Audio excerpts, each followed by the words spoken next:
एकनाथ शिंदेंचं भाषण झालेलं आहे आणि एकनाथ शिंदेने अनेक घोषणा केलेल्या आहेत, अनेक योजनांबद्दल सांगितल्या आणि त्याच्यात महत्त्वाचं त्यांनी बोललेलं ते म्हणजे मराठा आरक्षणाबाबत. माझ्या शरीरामध्ये रक्ताचा थेंब असेपर्यंत, शेवटचा थेंब असेपर्यंत मी मराठा आरक्षणासाठी लढणार असं ते म्हणाले. आणि आपल्यासोबत आता भाषण ऐकल्यानंतर हे सगळे शिवसैनिक आहेत, वेगवेगळ्या भागातून आलेले शिवसैनिक आहेत. त्यांना नेमकं या सगळ्याबद्दल काय वाटतं, एकनाथ शिंदेंच्या भाषणाबद्दल त्यांना काय वाटतं, आपण ते विचारूयात. खरं तर मराठा आरक्षणाचा मुद्दा तुम्ही बघताय की गेल्या अनेक दिवसांपासून गाजतोय. मनोज जरांगे आंदोलन करत आहेत आणि त्यांची मागणी आहे की मराठा समाजाला टिकणारं आरक्षण मिळावं, ओबीसीतनं आरक्षण मिळावं. आज मुख्यमंत्र्यांनी आरक्षणाची घोषणा जरी नसली केली तरी ते म्हणाले की शेवटचा रक्ताचा थेंब शरीरात असेपर्यंत मी लढणार आहे. कसं बघताय सगळ्याकडे?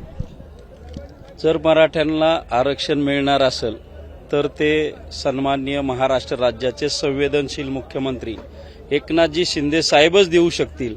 हा विश्वास संपूर्ण महाराष्ट्रातील मराठा समाजाला नक्कीच आहे आणि त्यामुळं मराठा समाजाने अतिशय संयमाने हा सगळा लढा उभारलेला आहे आणि त्यांना खात्री आहे की आणि त्या खात्रीला दुजोरा आज या राज्याचे मुख्यमंत्री एकनाथजी शिंदे साहेबांनी दिलेला आहे की माझ्या शरीरातला रक्ताचा शेवटचा थेंब असेपर्यंत मी मराठा समाजाच्या आरक्षणासाठी झगडणार आहे आणि ते मिळवून देण्यासाठी जीवाचं रान करणार आहे, अशी ग्वाही आज शिवछत्रपतींच्या साक्षीने आज माननीय मुख्यमंत्र्यांनी या ठिकाणी दिलेली आहे. आणि महाराष्ट्रातील मराठा समाज त्यांच्या या उत्तराने नक्की समाधानी आहे, परंतु हे समाधान तात्पुरतं न ठेवता ते शेवटपर्यंत जरांगे पाटलांचं जे काही महत्वाचं या ठिकाणी असणारं उपोषण किंवा आत्ताचं जे आंदोलन आहे ते एकनाथजी शिंदे साहेब या आंदोलनाला योग्य या ठिकाणी न्याय देतील.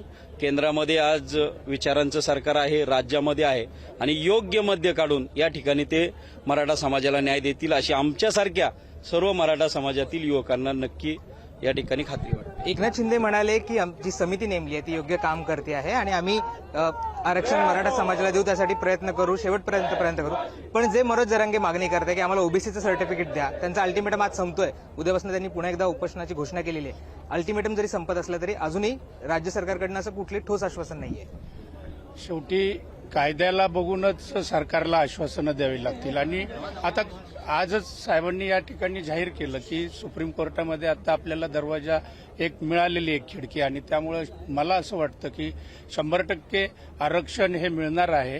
आणि आता माझी सर्व महाराष्ट्रातील मराठा समाजातील तरुणांना माझी विनंती आहे की त्यांनी अशा पद्धतीने ज्या काही लोक आत्महत्या करतायत तर हे टोकाचं पाऊल उचलू नये.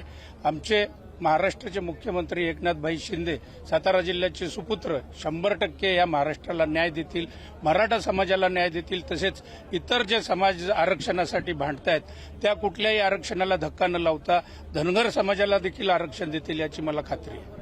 तुम्ही बघितलं, तुम्ही आता सभा अटेंड केलेली, भाषण सगळं बघितलेलं आहे. मुख्यमंत्री मराठा आरक्षणावर बोलताना त्यांनी भाषण थांबवलं आणि त्यांनी शिवरायांच्या प्रतिमेला त्यांनी नमस्कार केला, माथा टेकवला. कसं बघताय सगळ्या गोष्टीकडे? ज्या जरांगे पाटलांनी आंदोलन सुरू केलेलं आहे त्यांना सुद्धा विश्वास आहे की आपल्याला आरक्षण हे फक्त एकनाथ शिंदे साहेबच देऊ शकतात.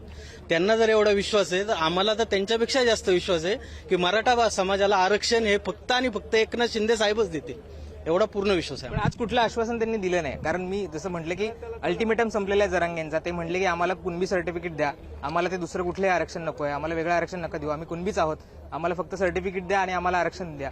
तर असं कुठचंही आश्वासन आज दिलेलं नाहीये. उद्यापासून ते पुन्हा एकदा आंदोलनाला बसणार आहे, उपोषणाला बसणार आहेत. मग तुम्ही कसं बघताय याकडे?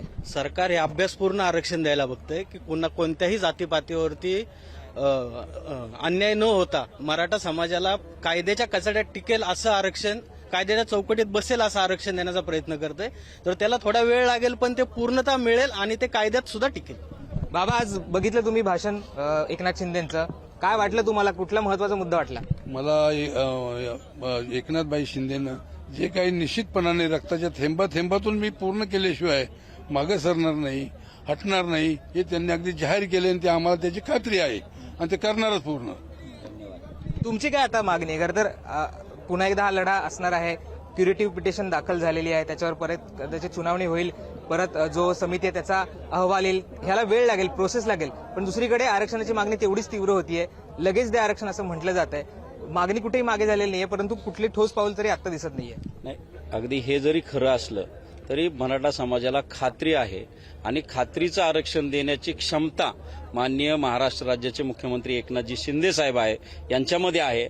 आणि त्यामुळं आम्हाला नुसती विश्वास नाही तर शिंदे साहेबांवर आमची श्रद्धा आहे आणि ती आमची मागणी नक्की पूर्ण करतील. आणि मराठा समाजाला या सगळ्या कायद्याच्या कचाट्यात, या सगळ्या परीक्षांमध्ये टिकल असं आरक्षण या नवीन पुढच्या युवकांसाठी नक्की मिळेल, एवढंच या ठिकाणी सांगतो. धन्यवाद. जय हिंद, जय काय वाटतं तुम्हाला? आज भाषण बघितलेलं आहे, वाटतं शिंदे आरक्षण देऊ शकतील? देऊ शकते. आरक्षण मिळावं ही इच्छा आहे. तुम्ही कुठून आलेला? पुण्यावरून पुण्यावर आलेला. उत्तम नगर. काय वाटलं, कुठला मुद्दा तुम्हाला महत्वाचा वाटला आज भाषणामधला? अनेक गोष्टींवर बोलले ते. छत्रपती शिवाजी महाराजांची शपथ घेऊन त्यांनी सांगितलं की आरक्षण आम्ही देऊ म्हणून. ते खात्री आहे आम्हाला हे आरक्षण मिळेल म्हणून. आपण बघतो की इथे अनेक कार्यकर्ते आहेत. आपण आणखी काही कार्यकर्त्यांशी बोलायचा प्रयत्न करूयात. काही तरुण कार्यकर्ते सुद्धा आहेत. इथे एकनाथ शिंदेंनी आज भाषण केलेलं आहे, अनेक गोष्टी बोललेल्या आहेत, आरक्षणाबद्दल बोललेल्या आहेत. तुम्ही कुठे आलेलात? पुण्यावरून. कुठला मुद्दा तुम्हाला महत्वाचा वाटला? आरक्षणाचा, सर्व समाजाचं आरक्षण टिकून मुख्यमंत्री एकनाथ शिंदे साहेब 100% आरक्षण असेल आम्हाला खात्री आहे, विश्वास आहे. पण जरांगे पाटलांचा अल्टिमेटम तर संपल्या आज. नाही, त्याच्यावरती सरकार चर्चा करेल ना काहीतरी. त्याच्यावरती 100% निकाल होईल, निर्णय होईल आणि मुख्यमंत्री 100% निकाल देतील त्याच्यावरती, असा आमचा विश्वास आहे. भाऊ कुठं आला तुम्ही? जळगाव जिल्हा, पारोळा तालुका. आज भाषण ऐकलं तुम्ही? हो, ऐकलं. कुठल्या कुठल्या गोष्ट तुम्हाला महत्वाची वाटली? जवळजवळ आम्हाला सर्व 100% भाषण आवडलेलं आहे. आणि साहेबांचा तो भावनिक आणि मराठा आरक्षणाविषयी बोलले ते वाटतं तुम्हाला मराठा आरक्षण देऊ शकतील एकनाथ शिंदे? हो, 100% देतील ते. मी जळगाव जिल्हा, पारोळा तालुका. पण त्यांनी कुठलं ठोस आश्वासन दिलं नाही. आता पुन्हा म्हटले की क्युरिटी पिटिशन आहे, न्यायालयात पुन्हा एकदा आम्ही टिकणार आरक्षण देऊन, पण त्याला वेळ लागेल, समितीचा अहवाल व्हायला वेळ लागेल. जरांगे पाटलांचं उपोषण उद्या संपतंय. ते तर आहेच ना, न्यायप्रविष्ट असल्यामुळे ते त्यांना न्यायालय जो निर्णय देईल त्याला तर मान्यच करावं लागेल ना. आणि आपण शिंदे साहेब अतिशय जोमाने त्याच्या मागे लागलेले आहेत. आजपर्यंत कोणी जे केलं ते शिंदे साहेब करणार आहेत. जरांगे साहेबांना एकच विनंती आहे की त्याने थोडं दमादमाने घ्यावं. आता जरांगे म्हणतायत की आता सुट्टी नाही, आता उद्या तुम्ही आरक्षण घेऊन या, नाहीतर येऊ नका. गावबंदी सुद्धा केली आहे त्यांनी आणि अजून तरी कुठे आरक्षणाचं इथे मिळेल किंवा कुठले आश्वासन दिलेलं नाहीये. खऱ्या अर्थाने तुम्ही बघत असाल आतापर्यंत अशा पद्धतीने दसरा मेळावा गेल्या 55 ते 56 वर्षापासून महाराष्ट्रभर चालतोय, पण कधी कुठल्या समाजाच्या विषयावर हात घालत नाही. पण आज सन्माननीय मुख्यमंत्री साहेबांनी स्वतःहून मराठा आरक्षण या विषयावर हात घालून मराठा समाजाची भावना मांडण्याचा प्रयत्न केलाय. आणि खऱ्या अर्थाने साहेब जे म्हणतात आहे की हा कायद्यात बसून या समाजाला न्याय द्यायला पाहिजे. खरंच आमची विनंती आहे सर्व आमच्या मराठा समाज बांधवांना की कुठलाही उचित प्रकार घडू नये. आपल्या पाठीशी स्वतः एकनाथ शिंदे मराठा समाजाचे आणि त्या समाजाची जाण ठेवतात आहे. समाजाच्या एवढ्या मोठ्या सभेमध्ये त्यांनी दखल घेतली आहे आणि व्यथा मांडली आहे. म्हणून माझ्या सर्व समाज बांधवांना विनंती आहे, आपण शांत राहा आणि विश्वास ठेवा साहेबांना. साहेब कायद्यात बसून कशाही पद्धतीने देण्याचा पुरेपूर प्रयत्न करणार आहे. पण जरांगे पाटील ऐकायला तयार नाहीये. त्यांनी तर जाहीर करून टाकले की आता मी मागे हटणार नाहीये, काही झालं तरी उद्यापासून ते पुन्हा एकदा उपोषणाला बसतात.